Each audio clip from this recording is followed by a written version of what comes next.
Dog jumped up. So, obviously, based on...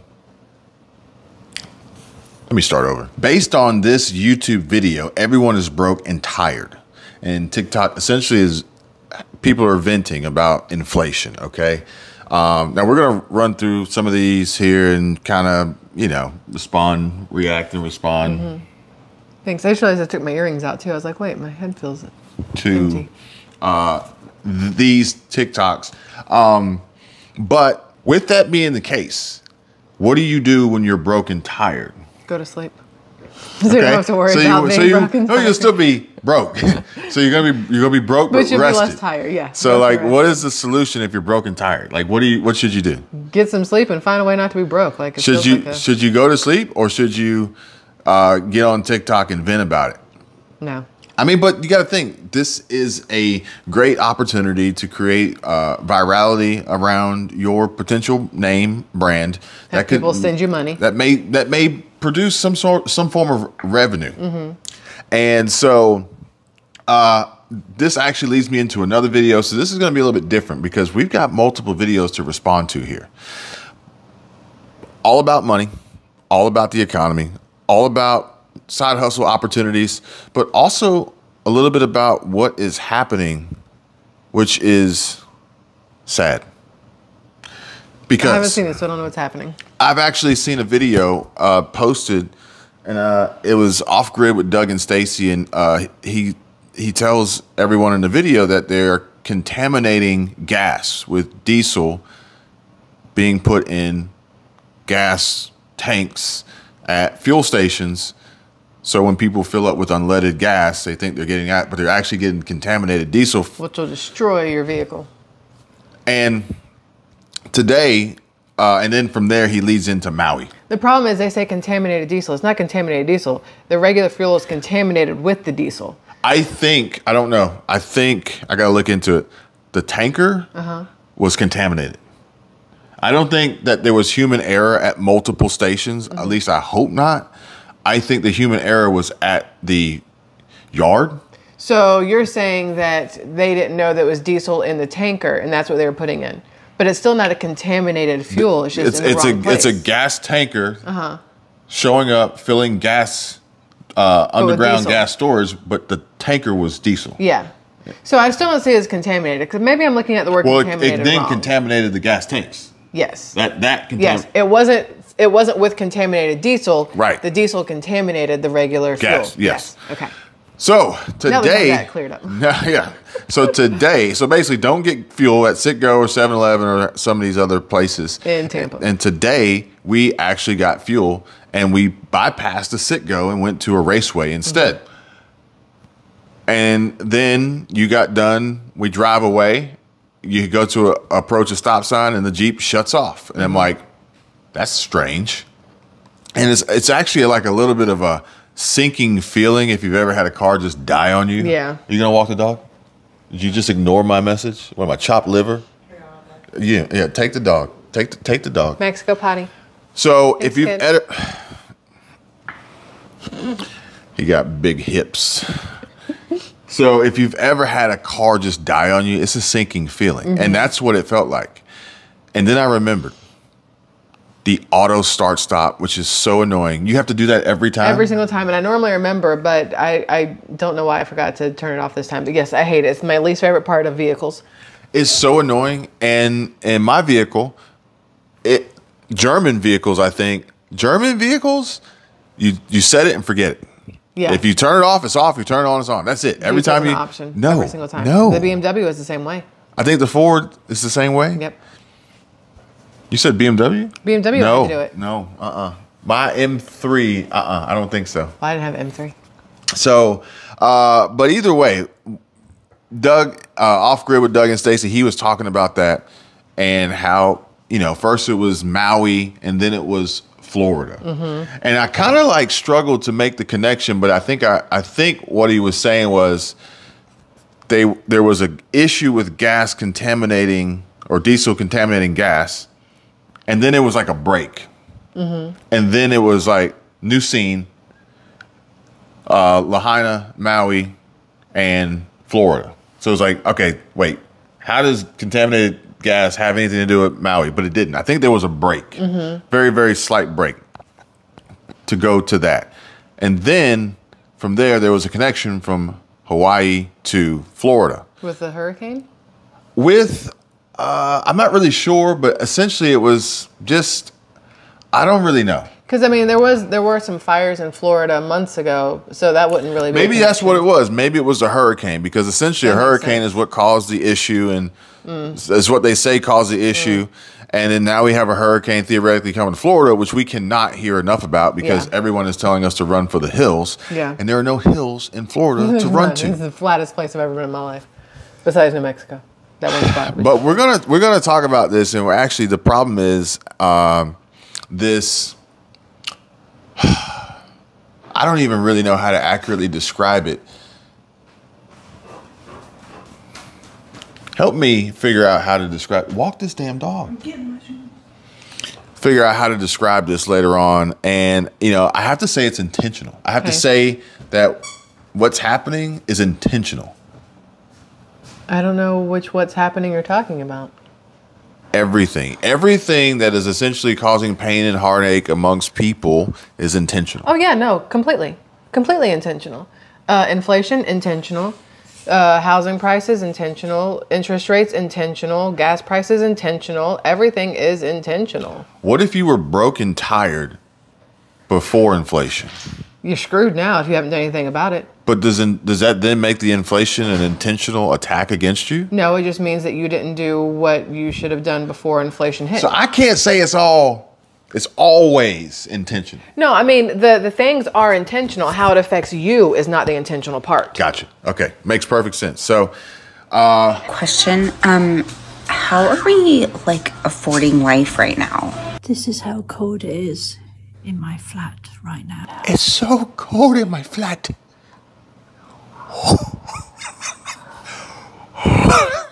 Can't you see my breath?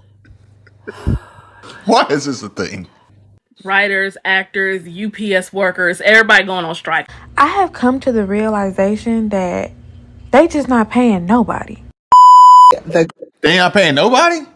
Everything so far, I'm like... They're not paying nobody? Sounds like a personal problem, sounds like a personal problem, sounds like a personal problem, definitely sounds like a personal problem. Sounds like an embellishment. They not paying nobody? Sounds like somebody wanted to bitch, somebody wanted to moan, somebody wanted to bitch a little harder, somebody wanted to complain. She looks like that actress from Barbie.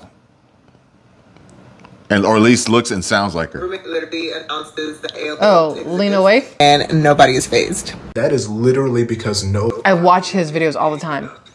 I don't know why my audio's... I don't know. His videos annoy me and I can't look away from them because he holds his phone up in front of his face like this, but then he looks at himself in the mirror. So he's not looking at you like this. He's looking at himself, and it's the most annoying thing in the world.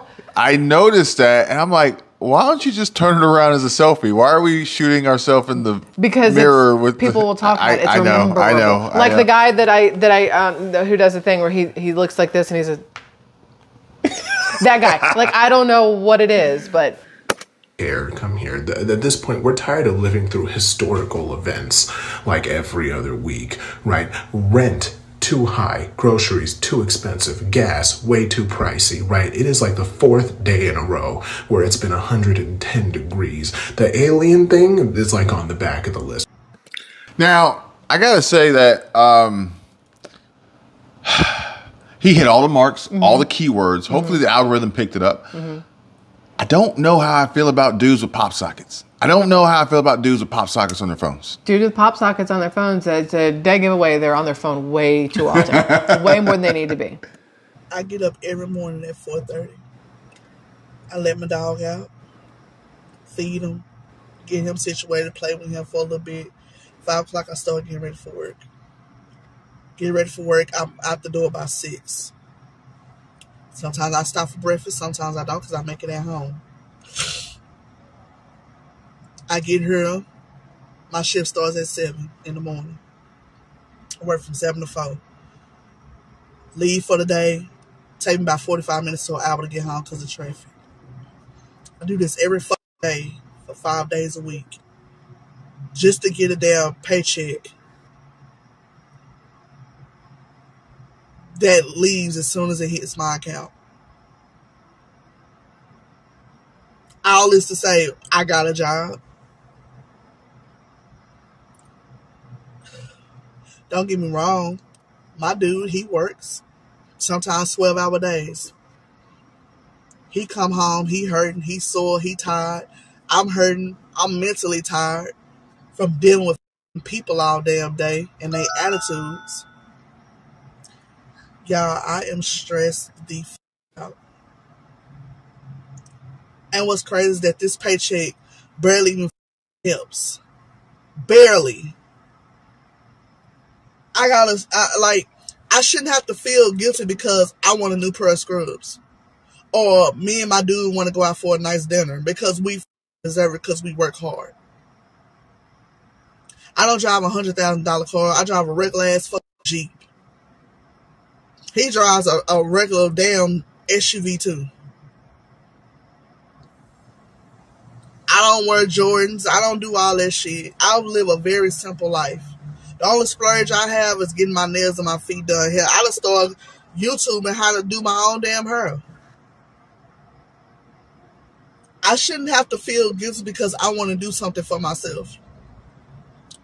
Y'all, I'm so stressed out. I need to clock in at 7 o'clock, which is literally in 2 minutes. And I'm at work. I just don't want to go in this bitch. Like, I'm sick of coming here out for me to get a paycheck that barely even, it barely even helps.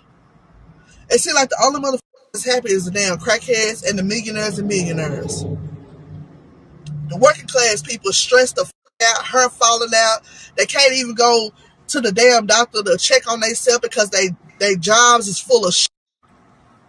Hell, jobs don't even want to let you out for a damn vacation. Y'all, I'm stressed the fuck out. Like, at this point, like, what's the point? Just to say that I got a damn job? So here's the thing. More is going to happen for all of us to decide collectively to just start. No, please. All right, go ahead. Okay, so here's my thought process. One, I can understand how she feels and it sucks, and I'm looking at what she's wearing and my first thought is she a nurse? Because that's not the person that you want to feel like they're going to work for nothing and they're upset when they get to work and everything else because they're taking care of people, you know what I mean? So it sucks that she feels that way. But then I also, you know, she's like, I don't do anything, like nothing extra. I've got a Jeep, I think she said, her boyfriend or whatever has an SUV. But then because I have to look at certain things, I'm the emotional one in this relationship, but even after being here for so long, I've learned to kind of step back from the emotion and look at everything else. And it's like, cool, you might have a Jeep, you might have an SUV, but how much does your house cost? How many kids are you feeding? How much food are you buying when you go to the grocery store? Are you buying, you know, the stuff that isn't necessary? Do you have your, like, is there money going out in things that don't matter versus things that do matter? It's not always the sob story that a lot of people will feed you. A lot of times it's not wanting to make changes in their own life to make it so that their paycheck does cover everything and affords them nice dinner and the ability to have a savings account. You know what I mean? Yeah. I know that sounds harsh, but it is what it is. As somebody who used to be that person, I understand. I used to bitch and moan that I couldn't afford anything. And at the same time, I was not paying a single bit of attention to where my money was going. I spent it on stuff I didn't need, clothes, food, going out all the time. And that wasn't helpful. And all I would do is complain that, oh, I'm working all the time and I have nothing to show for it. Well, it's because I'm spending it on stuff that doesn't matter. I wasn't saving anything. I wasn't paying off bills. I wasn't making smart financial decisions. And until I took control of my own money and like doing things the correct way, all I could do was like complain and it was getting me nowhere. Yeah. So pretty much all the really rich people that I know have a similar process. Live poor, be poor, be broke, think you're broke, act broke. And there's actually a video I want to react to, which we'll probably do next video, which is Alex Hormozy, who literally, he's multimillionaire, and he tells you how he lived broke, how he spent $400 a month to share a room in a house with some other guy in a house with like 7 other guys because it was $400 a month. And the things that he did to get where he is today And it sucks. It sucks. But I can guarantee you that it probably doesn't suck today. Yeah. But I can also guarantee that millionaires and billionaires also have their own stress, regardless of how much money they have or do not have. Well, the problem is a lot of people want to have it all, but they don't want to make small sacrifices to get it all. The other thing is people are like, well, I shouldn't have to sacrifice to have what I want. Unfortunately, sometimes you do. The first few that we looked at with the girls are like, does nobody pay anybody? Like whatever. Are you doing anything to elevate yourself? It's easier to complain than it is to fix yourself or fix your situation. Or work hard. Or work hard. Or, you know. Like if you're waiting tables and you're complaining that you're not making any money, have you done anything to get a job outside of waiting tables? Nothing wrong with waiting tables. One of my favorite jobs in the world. But if it doesn't bring in enough money. But if it doesn't bring in enough money, what are you doing to bring in enough money? If you're working at a job that pays you $12 an hour, have you done anything to elevate yourself to where you are worth more than $12 an hour to an employer? Or have you bothered to try to start your own business? Have you looked at things you could do to make your own income? There's so many things that when people complain about stuff, it makes it hard for me to sympathize sometimes, because I feel like too many people use the I can't when what they mean to say is I won't, or I haven't, or I didn't, or I, you know, or everybody, or no one, or, you know, then it's a generalization for the collective society and puts them in it, so they get, you know, a crowd of people behind them like, me too. Maybe not. Maybe not. Yeah. But me, as it always typically comes up, and it's not making enough money to make more money or whatever, I'm like, well, have you thought about YouTube? Have you thought about YouTube? So these folks are using TikTok to make these shorts, right? This channel is using their TikToks to make videos. This video has 768,000 views in 3 weeks. That video is getting paid. This video is probably worth, on the low end, at least $300-$400 on the low end. On the extremely low end. That's what I'm saying. Extremely low. At least $300-$400 on the low end that somebody put together in 17 minutes and 27 seconds on their computer. Pulling together somebody else's stuff. That's going to continuously get more views over, 768 in 3 weeks. Not to mention the affiliate links and other connections they have tied to this. They made at least $3,000 on that video. Oh yeah, at least. At least. And this is just one out of so many, and their channel only has 8,200 subscribers. Like, they are on a great path, bruh. Sit down. No growling at people. So, with that being said, we have to move on to the next clip. Now, out of respect, I'm not going to show this clip. I was actually looking at this. So, out of respect, I'm not going to show this clip. We're just going to listen to this clip. Good morning, everybody. Before I get started, I just want to say, as of this morning, Sarah is still with us, up in bed, sleeping away. This morning, at about 1, she woke up and had a pretty lucid time and was like demanding to sit up and not doing any of the things that some of the nurses and doctors have said that kind of come at this point, hallucinations and that kind of stuff. But and she wasn't super fidgety or agitated or in pain. It was an interesting, clear moment. And so I sat her up, and in not so many words, she shared that she was ready to let go. Now, this video continues on for another 4.5 minutes. And it's essentially, I have to assume it's about a significant other diagnosed with cancer who's given us expectancy of time that is dwindling away, right? And if you don't want to answer, you don't have to answer it. This is going to be more of a rhetorical question or a question for you guys. Does that mean you don't want me to answer? I said if you don't want to, you don't have to. Okay. I didn't say you don't answer. Okay. But if you don't want to, you don't have to. But I'm really hoping that you guys answer, because the first clip was everyone's broke and tired. If you're broke, all right, let's find a way to make more money, okay? Me, I like YouTube. I gravitate towards YouTube. Got a damn shirt with it. And then we get to this clip. And this clip here with 333,000 views in a month, I would have to assume is probably worth maybe $4,000 or $5,000. I have to assume that this video is worth about $4,000 or $5,000 before you get into the merch, the Be Kind merch, the GoFundMe, and whatever else could come from it. But is this okay?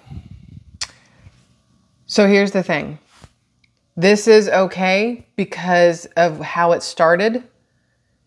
This is one clip from one video that doesn't give the backstory of who started the channel, why it started, and how it's progressed into where it is now.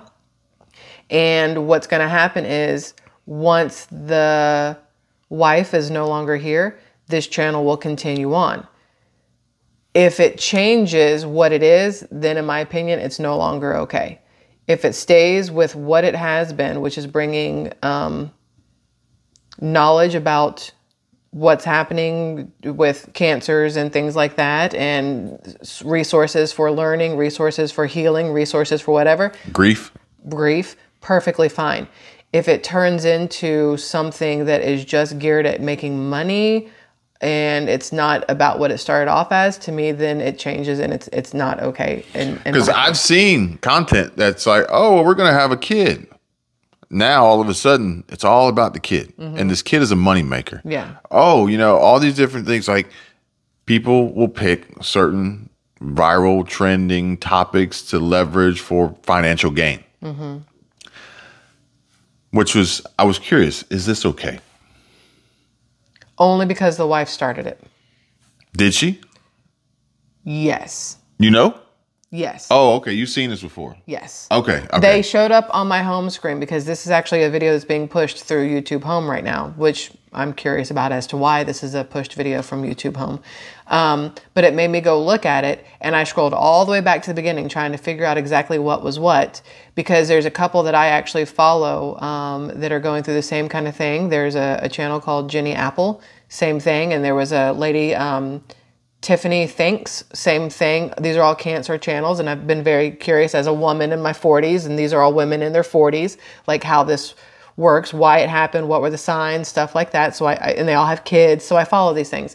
I didn't follow them, but when I started looking, I understood what started it, where it was going, and what it is now. And I actually watched this video and another one, and my first thought was, there's not really any emotion there. Like, I watched the video of after she's gone, because there is an after video after she passes away. This one? After this video. Okay, so yes, this is old. This is an older video. There is an app. She passed away August the 2nd or 3rd, like a day or two after this video, I think.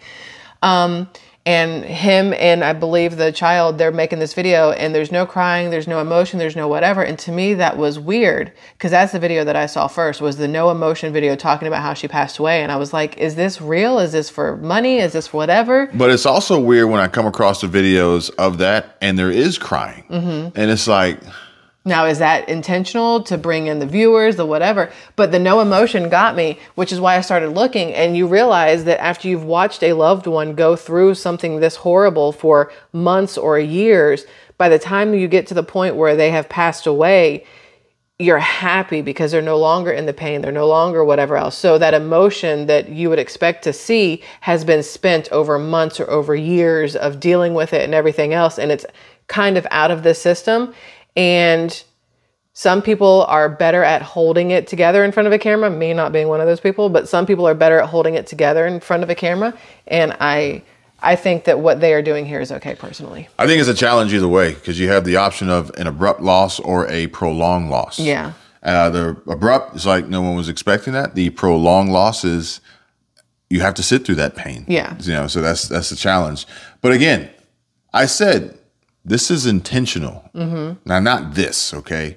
But actually it is kind of sort of with some of the ways that people actually get cancer. But then, you know, the intention of inflation actually trying to wipe out the middle class, the hardworking class. But you got to figure out a way to, you know, dial your budget in, make more money, spend less than you make, and it can happen. But sitting in a car or wherever you choose to sit and just complaining about it will not make it happen. But this one here really blows my mind because this one is purely intentional. You want to read the title of this? Oh, I heard something about this, but I haven't seen yet. Florida man caught on camera injecting chemicals into neighbor's door. Here at 10 o'clock. Pretty incredible story of a family of 3 wondering why their baby daughter kept getting sick and why they had a strange odor in their home. Was it their apartment? Was it the water? Well, when they saw this, a man injecting some sort of chemical through the bottom of their door into their home, they knew their lives could be in jeopardy. Fox 13's Janae Lewis is here with us in studio tonight with this story. Janae, we're speechless here. Yeah, it's hard to watch that video and not feel any other way. The family says the excitement they had of moving into their new home quickly turned into terror, and you saw why. As a frustrated neighbor took his concerns too far, now they're afraid to be inside that very home. Frustrated neighbor took his concerns too far. Oh, you probably... the baby crying? Yeah. I was going to say the baby crying, or they got the apartment that he wanted. So, you know, it's like... and then you got the story of the guy blasting through the door for the fake maintenance. I saw that one. What's wrong with people? Plenty, unfortunately. I will say, though, it's a good thing I didn't live in that building and see what had happened because that man would have accidentally tumbled down those stairs. It is extremely scary. Umar Abdullah says it's very difficult to talk about the last few months. He says it started with complaints from a downstairs neighbor over noise. So after my daughter was born in August last year, his complaint, like footstep complaint, drawer closing. But escalated to this. I installed a hidden camera outside because we were suspecting someone is basically tampering our place from outside. And then we caught our neighbor injecting something through our door. He says Did he look like he was wearing scrubs too? No. Noticed an unusual chemical odor in their home in May. They checked the appliances, hoping to determine the source of the smell, but couldn't. A month later, Umar says his eyes started to burn and his daughter was coughing and throwing up. He says the smell had returned, so he checked the water heater nearby, finding a strong odor. I was bending down. I sniffed all through that place. And after replacing it, Umar says the odor and discomfort returned. This is when he set up the hidden camera. On June 27th, I found that our neighbor is coming with a syringe. You know, he's pulling something from a vial and then he's injecting through our entry door. If we could not have found that incident on the camera, probably after a few days we might have been just dead. He called police and records. I hope they try him for attempted murder because here's the thing, a baby in there and a chemical like that, you never know how severe that's going to affect a child. Zooming Lee was arrested and charged with multiple counts of battery and possession of a controlled substance. The report identified him as a USF student. A spokesperson from USF says he is no longer enrolled as of this summer. He was a PhD student in the chemistry department. PhD student in the chemistry department. So he knew exactly what he had and what he was doing. The key there is he had access. You know, that's the terrifying part. Is he had access. People use their knowledge, this extreme knowledge, to harm people. I mean, they can be even more dangerous. Umar says he was told Zooming is in the process of relocating, but they're still very uneasy, never thinking their home would become a place they now fear. I can never expect a neighbor. I mean, I can never imagine to expect something like that happen to anyone. I wish. In the process, they say the neighbor's in the process of relocating. I think him. No. He said the Asian guy was in the process of relocating, which means they let him out, which means he's back in that apartment complex, which means he should have fallen down the stairs by now. It seems like there should be some restraining order or something. There should be something. I like this guy, though. Like, he was smart. Like, he used whatever tools and resources he had available to him to try to track this down and ultimately figure it out. And that's what it's about. Like, if it's a situation that's literally like intentionally trying to harm you, which could be physically, mentally, emotionally, or financially, you got to take action. Yeah. You got to take action. Sitting around doing nothing, all that does is ensure that nothing is going to change. And on that note, Thank you guys for watching. Please smash that like button, subscribe if you haven't already. We'll see you guys real soon. Okay, bye. Bye.